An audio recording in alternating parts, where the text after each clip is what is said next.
कुछ समय पहले एक दूर के राज्य में लियर नामी एक शक्तिशाली राजा रहता था। राजा लियर बिना सोचे समझे जल्दबाजी में निर्णय करते थे। राजा लियर की 3 बेटियां थीं, गोनरिल, रीगन और कॉर्डेलिया। एक दिन राजा लियर ने यह फैसला किया कि अब समय आ गया है कि वे अपने राज्य को अपनी बेटियों को सौंप दे। राजा लियर ने अपनी बेटियों को दरबार में बुलाया और कहा, मैं अपना राज्य तुम लोगों में बांट दूंगा, लेकिन वो इस पर निर्भर करेगा कि तुम मुझे कितना प्यार करती हो। सबसे पहले राजा की सबसे बड़ी बेटी गोनरिल ने कहा, पापा, मैं आपको अपने जीवन से भी ज्यादा प्यार करती हूँ और आपको इस दुनिया की हर चीज से ज्यादा प्यार करती हूँ। राजा लियर गोनरिल की बात सुनकर खुश हो गया। और अब बारी राजा की दूसरी बेटी रीगन की आई। रीगन ने कहा, मैं आपको उन सभी खुशियों से भी ज्यादा प्यार करती हूँ जो आपने मुझे दी है, और अगर इस दुनिया में सबसे बड़ा प्यार है तो वो सिर्फ आपके लिए है। और रीगन की बात सुनकर राजा और भी प्रसन्न हो गया। अब राजा ने अपनी सबसे छोटी और सबसे ईमानदार बेटी कॉर्डेलिया की तरफ देखा कि वो क्या कहती है, लेकिन कॉर्डेलिया को समझ नहीं आया कि इस बात का सही जवाब कैसे दिया जा सकता है। इसीलिए उसने भावुक होकर बस इतना कहा, मैं आपको, मतलब आपको ही प्यार करती हूँ। रीगन और गोनरिल इस पर खूब हंसने लगी। राजा कॉर्डेलिया के साधारण जवाब से थोड़ा निराश हुआ। फिर राजा ने कॉर्डेलिया से थोड़ी सख्ती से कहा, सही सही बताओ, यहाँ कोई मजाक नहीं चल रहा। इस बात पर कॉर्डेलिया उदास हो गई और बहुत जोर से रोने लगी, क्योंकि उसके पास इस बात का कोई सही जवाब नहीं था।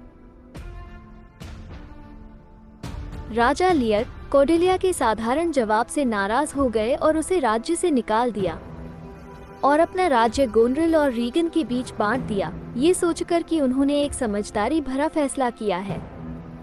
फ्रांस के राजा, जो कॉर्डेलिया की ईमानदारी की प्रशंसा करते थे, उसे अपने देश ले गए और कॉर्डेलिया अब वहां की रानी बन गई।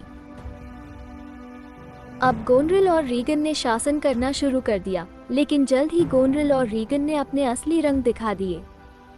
उन्होंने अपने पिता के साथ बुरा व्यवहार किया, उनके सैनिकों को हटा दिया और उनकी सारी सत्ता छीन ली। अब राजा लियर धोखे से दुखी होकर तूफानी रात में भटकते हुए अपने वफादार सलाहकार जोकर के साथ महल से निकल गए। जोकर राजा लियर का वफादार साथी था। वो अक्सर पहेलियों और चुटकुलों में बात करता था, लेकिन उसकी बातें ज्ञान से भरी होती थी। जब वे तूफान में भटक रहे थे, जोकर ने राजा लियर को मजेदार गानों और चुटकुलों से खुश करने की कोशिश की, लेकिन राजा लियर उदास ही रहे। अब जोकर ने एक रबर की मुर्गी निकाली और कहा, एक बेवकूफ मुर्गी सड़क पार क्यों कर रही थी? गोनरिल और रीगन से दूर जाने के लिए। राजा लियर हंस पड़े और समझ गए कि जोकर समझदारी की बात कर रहा है, कि उन्होंने बहुत बड़ी गलती करी ये परीक्षण लेकर। जोकर ने राजा की तरफ मुस्कुराते हुए कहा, जब समझदार लोग मूर्ख बन जाते हैं तो मूर्खों को समझदार बनना पड़ता है। राजा ने जोकर को सराहा और दोनों आगे बढ़ गए।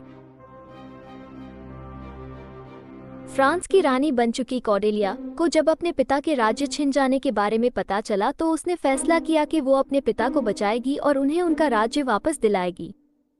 इसीलिए वो सेना लेकर गोनरिल और रीगन से युद्ध के लिए लौटी। वो जानती थी कि कभी कभी भावनाओं को शब्दों में नहीं डाला जा सकता, लेकिन कार्यों से जरूर जाहिर किया जा सकता है। जैसे ही युद्ध छिड़ गया, कॉर्डेलिया ने बहादुरी से लड़ाई लड़ी। उसके प्रयास किसी भी शब्द से ज्यादा अनमोल और शानदार थे।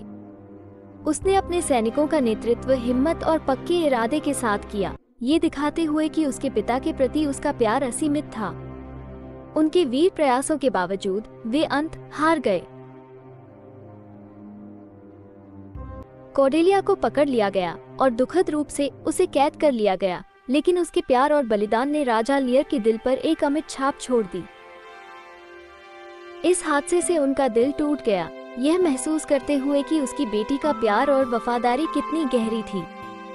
दुख से भावुक राजा लियर समझ गए कि सच्चा प्यार कार्यों के माध्यम से दिखाया जाता है और वे कार्य शब्दों से ज्यादा आवाज रखते हैं। वास्तव में कॉर्डेलिया ही थी जिसने उन्हें सबसे ज्यादा प्यार किया था।